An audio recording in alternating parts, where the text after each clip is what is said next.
we're in the middle of a series. This is a Bible-based series, as our pastor would want you to know, but the Bible-based series is taking a bit of a step back. I am a Christian, and my name is Mark Lanier. If you don't know me, it's a pleasure to meet you, albeit weird to meet you in this sense, but I am a Christian by faith, and I am teaching a series right now in here, Why I Am Not. Why have I chosen Christianity to invest in and to put my faith in? Why is it the focus of my life? Why do I believe it to be the real explanation of the way the world is, the way you are, and the way I am? And I'm explaining why I believe that to be the Judeo-Christian view of God, as opposed to the view of God or no God that comes from other places. So we looked why I'm not an atheist, and I spent 2 weeks on that, and that's available in the internet if you want to look at it. I had a friend who gave 2 weeks on why he's not a Buddhist, and I can relate to what he said, and so I ascribe to his reasons for not being a Buddhist. They're the same reasons for me, albeit I might word them a bit differently. And then I started why I'm not an agnostic. And if we open the door to agnosticism, we know agnosticism are people who say, I don't know if there's a God or not. I don't believe that there is a God, but I'm not going to stomp up and down and say absolutely there is no God. It's just my belief system. So I don't think there's a God, but hey, I could be wrong. Those people who hold that perspective, I hope, will be in our class or watch this off the internet and engage with me on some level. Because I've given serious thought to that over the, not all 55 years of my life, but I didn't know about it probably for the first 15 or so years. But I can tell you since high school, I've been examining and debating these issues within my own brain, talking to everyone I can about them, trying to be authentic and live a life that's based on the reality of this world. I don't want to be a Christian simply because my mom, and God bless my mom, a holy Christian woman who brought us up to believe in the Lord, but always told us to believe because of what we determined to be right and not simply what we inherited from mom and dad. I don't want to be a Christian just because my parents were. I don't want my children to be Christians just because Becky and I are. I don't see God having grandchildren. God has children. And so I want to connect to God myself if He's really there. And if He's not there, I don't want to live some fake trumped up life. So it's a very serious issue for me and has been. And it's one where I want to share with you why I'm not an agnostic. Why, after looking at this, I can't go there. Now, Dr. Bob is not here today. Dr. Bob is usually sits right over here with Kelly. And there are more donuts today because Dr. Bob is not here today. He gets them for Kelly and then eats them for Kelly. But Dr. Bob's a dear friend of mine, and for the last, 23 years, Bob has been part of my right hand on trying lawsuits. Dr. Bob is a lawyer, but he's also a PhD psychologist, which is why we call him Dr. Bob. And Dr. Bob's job is to try to figure out who's going to be a good juror or a bad juror, and how we can deliver the message in a way that makes sense for the jury. So he thinks in those terms, and he's got certain tools at his disposal. One of the tools we do are focus groups. It's where you get a group of people, you figure out who they are, and then you present ideas and themes and theories to them to see how they react. Another thing we do are mock trials, where we do a short 1 or 2 day trial as opposed to a 2 or 3 month trial to present to a mock jury or two and try to see what's there. What we're trying to do is we're trying to figure out the American trial system works if we get a non-biased jury that pays attention to evidence. Now, they may not always vote for me, but I may not always be right. I try to be, but the jury system works. The key to the jury system working, though, the key is you've got to have a jury that's not biased, or that's not letting their bias affect their decision. All of us have some degree of bias and prejudice and mindsets, but you've got to be able to set them aside. So much so that in Texas, like every other place I've tried cases all over the U.S., the Texas Supreme Court, the number one instruction for a jury, do not let bias, prejudice, or sympathy play any part in your decision. Now, you see, I bring this up because we're looking at evidence. What I'm going to do is present you evidence as if you were on a jury so that you can try to derive some truthful decisions to base your life upon, so that you walk in reality. There are some people who are so adamantly against the idea of there being a God that it doesn't matter what the evidence is. They're going to explain it away, or they're going to find a way to question it, because they've got a deep-seated bias or previously held belief that they're not going to part from. I'm not going to be able to persuade those people, and neither are you. That's the view that they hold, and it's such a deep-seated bias that it doesn't matter what the evidence is, they're not able to give it a fair hearing. I got news for you. There's another group of people who are going to believe in God. It doesn't matter what you put in front of them, what the evidence looks like. They've experienced God, they know God, they believe in God, and nothing's going to move them. And that's fine. In fact, that's marvelous, because I believe that they're walking in reality. But they would not be qualified to sit on a jury to assess the evidence, because they've made their decision regardless of what evidence there may be. But in between those two camps are 90% of us who say, I would like to be well-reasoned and informed and living in a good reality that's intellectually honest. It makes me cringe when I watch TV, or it makes me cringe when I'm around people who think that a Bible-believing Christian must be an idiot. Because I don't see that. I'm not a Bible-believing Christian because I put on a blindfold and decided willy-nilly pell-mell to jump off a cliff. I did not take a blind leap of faith. I'm a Christian because it makes more sense to me than anything else. It's what explains to me the world. It explains you. It explains me. It explains how I feel. It explains how I live. It explains why some of us are sick. It explains why some of us aren't. It explains why some of us are holy. It explains why some of us are thieves. So I'm trying to figure that out. And what I'm putting together in this class is basically a request for you, like a fair jury, to weigh the evidence.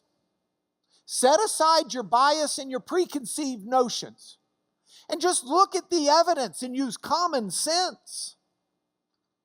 Use your reasoning that either God gave you or you lucked into, depending upon your worldview.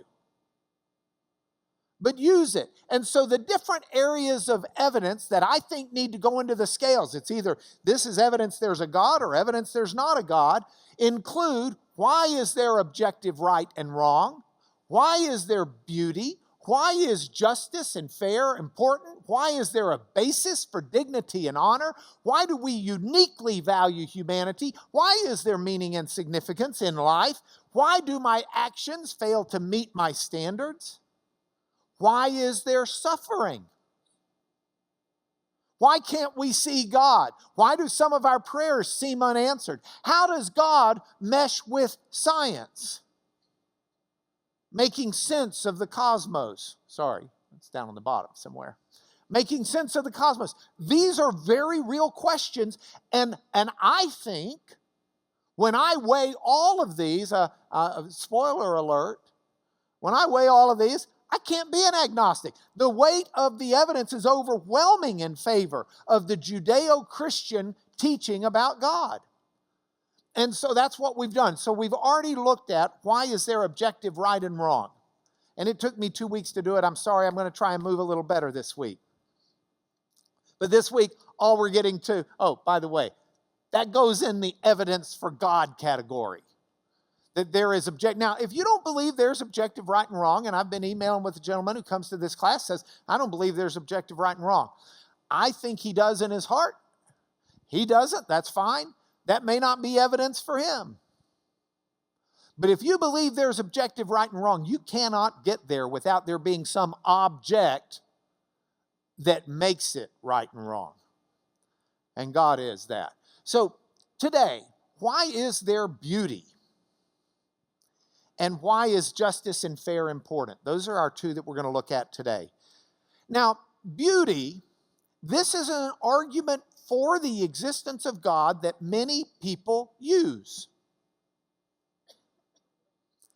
I want to warn you right now, and some of you are going to be very upset with me, and the line to see me after class may be very long, and I may skip out. I've already gotten an email from my buddy Greg, says, look, man, now don't miss this boat, because he's had a chance to read the lesson. You may disagree with me on this. I'm just being honest. I've read C.S. Lewis on it. I've read Swinburne on it. I've read a number of different Christians who believe that the idea of beauty is proof of the existence of God. To me, when I suss out all the arguments, I don't get it. I don't see that as an argument for the existence of God. I don't think it means he doesn't exist. I think God is beautiful. I do think beauty exists, etc., etc., etc. I just don't see it as affecting this argument one way or the other. So I don't put it in the scales on either side. Let me just tell you what the argument is, because you may disagree with me. First of all, why is there beauty? Which does not need to be on that slide background. There you go. Why is there beauty? Does this prove the existence of God? Some people say the randomness of evolution should produce ugliness. That's one of the arguments, that we have beauty, but evolution should be random, so random that it would produce an ugliness, not this beauty. Some people say that beauty is objective. There is some objective idea of what beautiful is, so something's got to define beauty, much like we said about morality. This has been around. Here's a shocker for you. If you don't read philosophy, you may not be in on this. This has been debated for thousands of years. There are people whose lives have been spent on the academic pursuit of answering the question of what is beauty.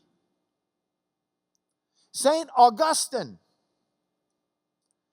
354 in our era, after Jesus, 354 to 430 AD. Here's what he said. Physical beauty can be appreciated only by the mind. Now, this would be impossible if this idea of beauty were not found in the mind in a more perfect form. Okay, that's kind of hard to understand. Just work with him here. What he's saying is, the idea that we have of beauty in our mind, we couldn't have that idea unless there was something outside of our mind that was even more beautiful than what we can think of, because we're only able to think of part of it. So he says, even here, if this idea of beauty were not subject to change, one person would not be a better judge of sensible beauty than another. This consideration has readily persuaded men of ability and learning, women as well, that the original idea is not to be found in this sphere were it shown to be subject to change. Here's what he's saying. Beauty is something that exists outside of us. We just are learning it and debating it and trying to figure it out. And we change our perspective on what it is because beauty exists outside of us. And because beauty exists outside of us, Augustine said, there must be something outside of us that defines what that beauty is, and that would be God. Now, Augustine says, they saw there must be some being in which the original form of beauty resides. That would be God. That's unchangeable, incomparable. And they rightly believe that it is there that the origin of things is to be found.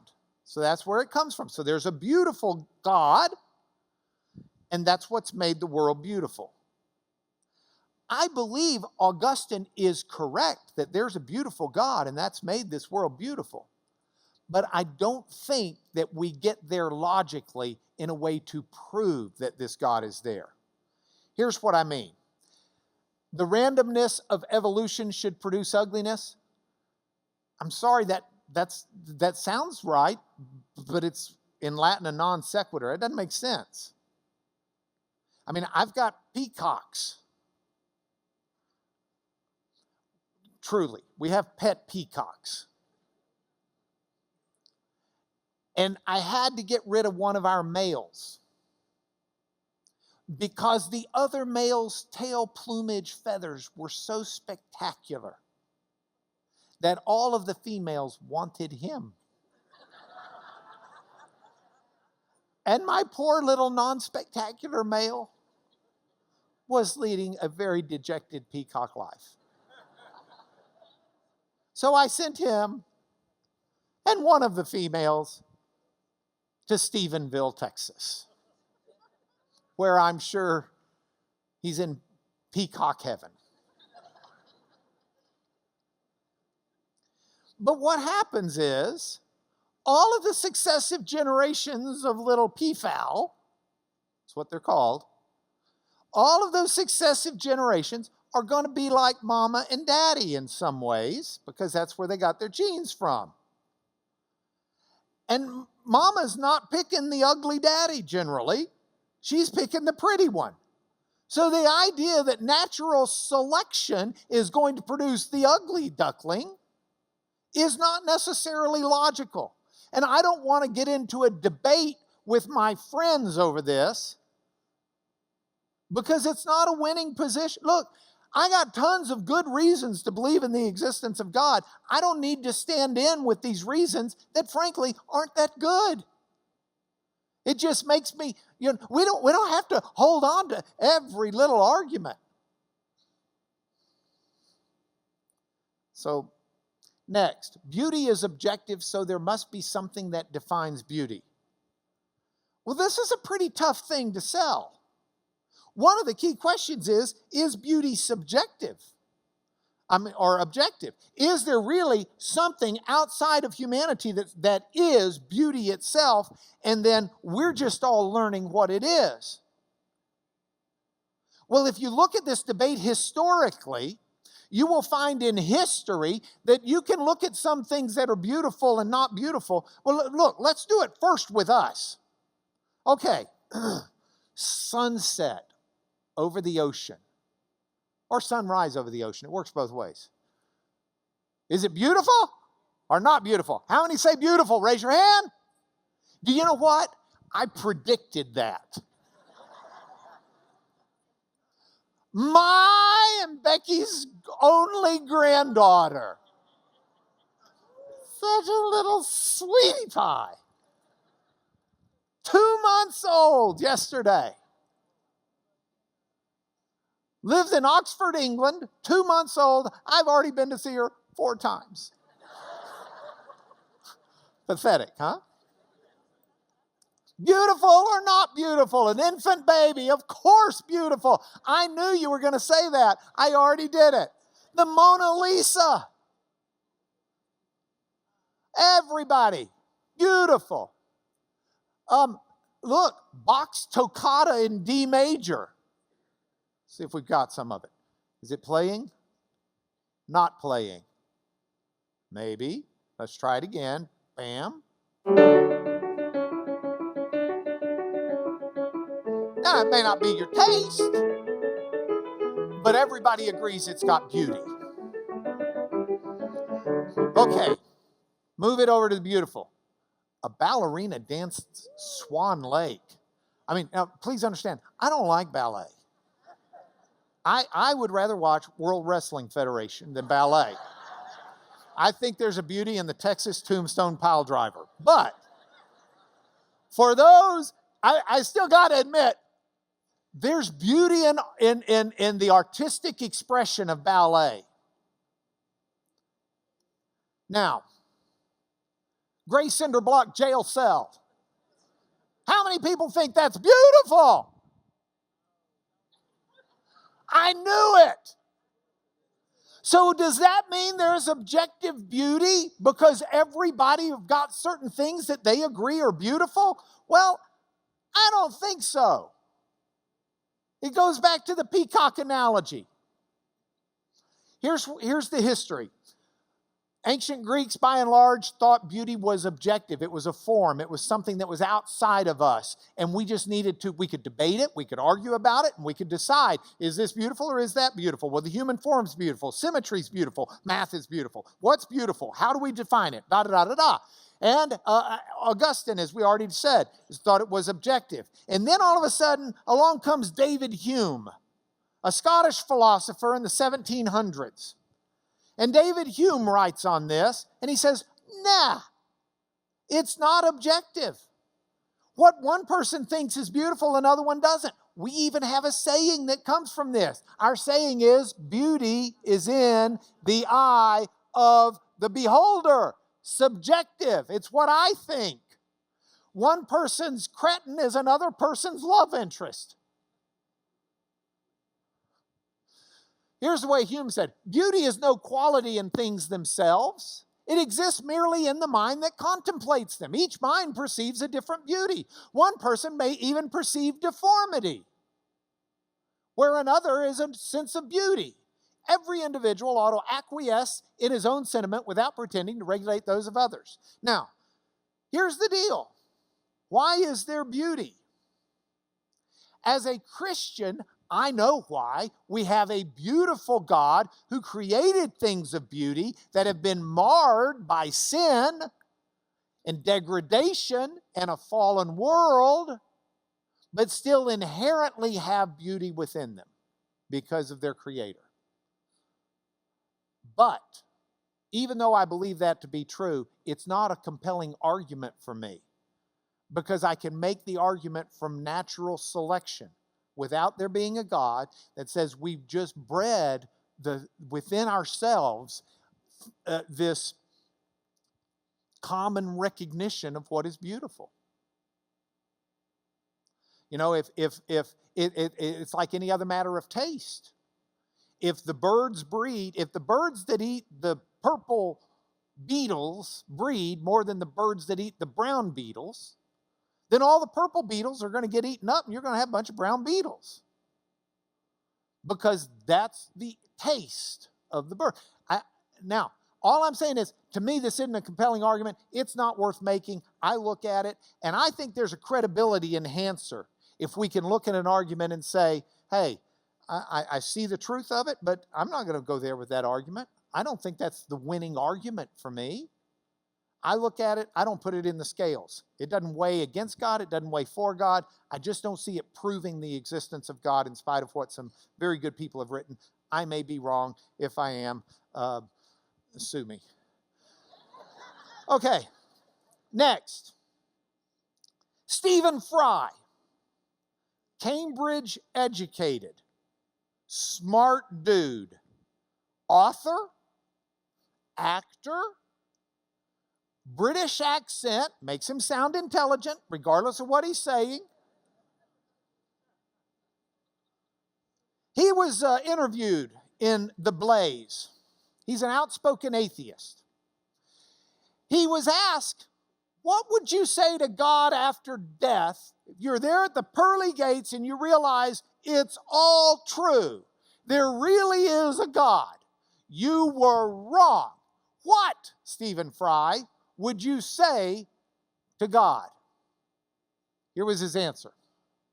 I'd say, bone cancer in children, what's that about? How dare you? How dare you create a world to which there's such misery that it's not our fault?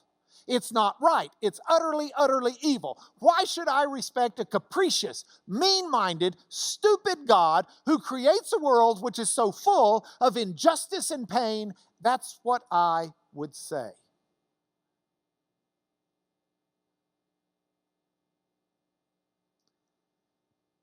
Then he was asked, do you think that would endear you to God when you said that? Here's his reply. The host, a bit taken aback, asked, and you think you're going to get in like that? No, but I wouldn't want to, Fry countered. I wouldn't want to get in on his terms. They are wrong. Now, I want to tell you something.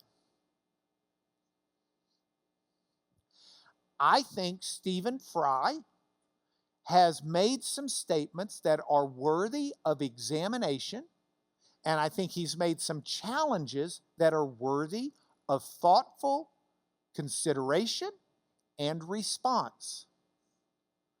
As we continue to work through this, I think I'm probably about 2 or 3 weeks away, 2 weeks away, I hope, from where I say, okay, why is there bone cancer in children? And we will look at suffering. Does that fit under a God model or not?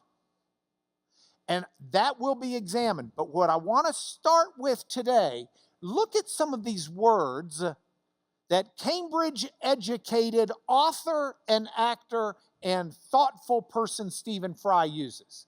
He says, how dare you create a world where there's such misery? That is not our fault. It's not fair. How dare you, God, make a world that's not fair? Look at this. So full of injustice. How dare you make a world with injustice? These are important terms to him. It's deeply ingrained in him, this idea of fairness and justice. Where did that come from, Stephen Fry?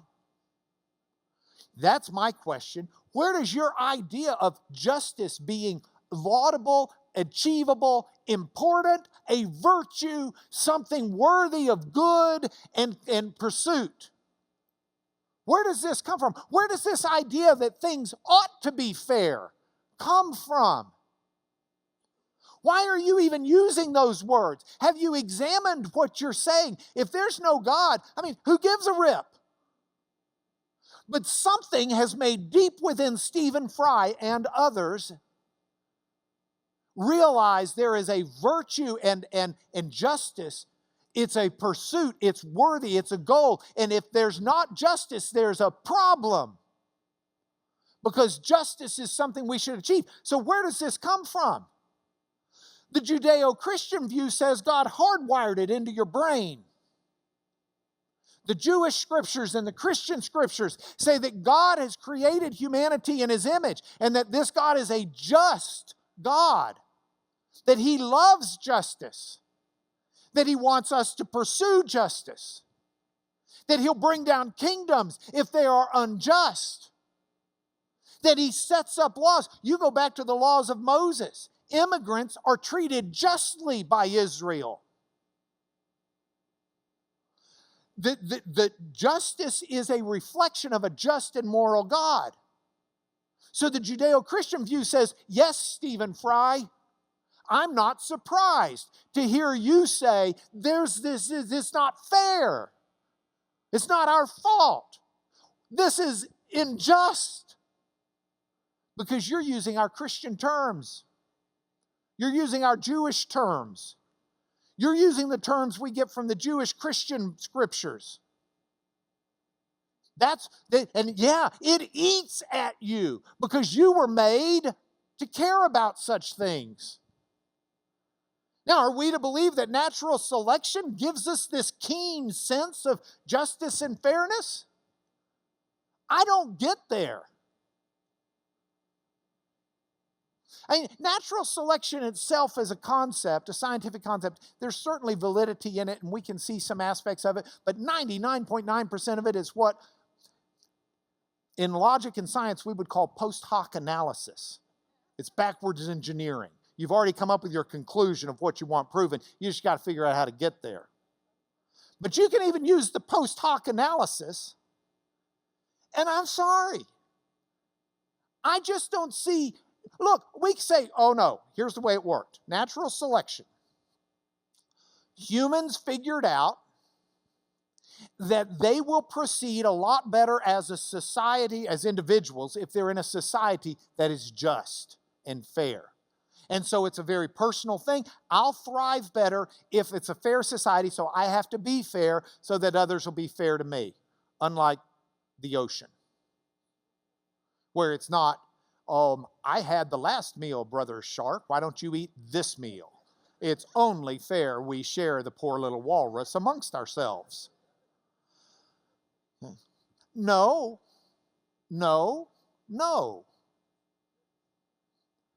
Stephen, look, we're not inherently fair people. We like to give lip service to it because it sounds so noble. But how many of us are truly taking what we have and following the teachings of Jesus, who said to love your neighbor as yourself? How many of us are truly, Stephen Fry, I'm so glad he's tuned in to children and bone cancer. How much of his income has he given to the children who have bone cancer that'll die from it simply because they don't have medical treatment? Oh, in the UK, you have national health insurance. Fine. But there are children with bone cancer outside the UK. Does he really care that much about fairness and justice? Is he really interested in trying to make life fair for everyone? No, not inherently. Very few people are. And so I put this in the scales.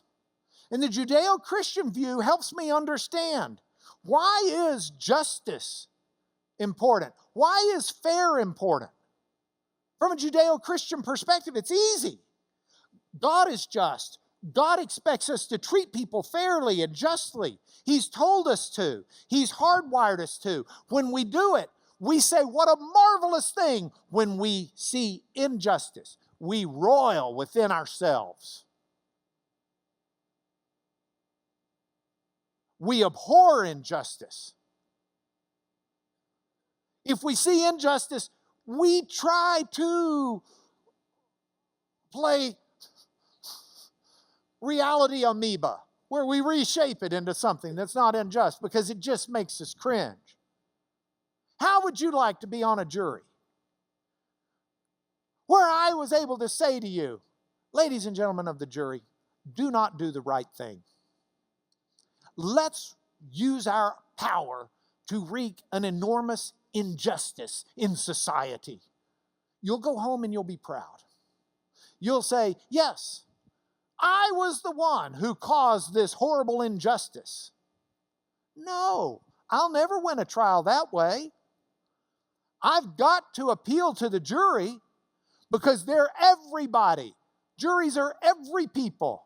I've got to appeal to them. This is the just result. You do the just thing, even if it goes against what you want to do. If you see it as the just thing, you do it.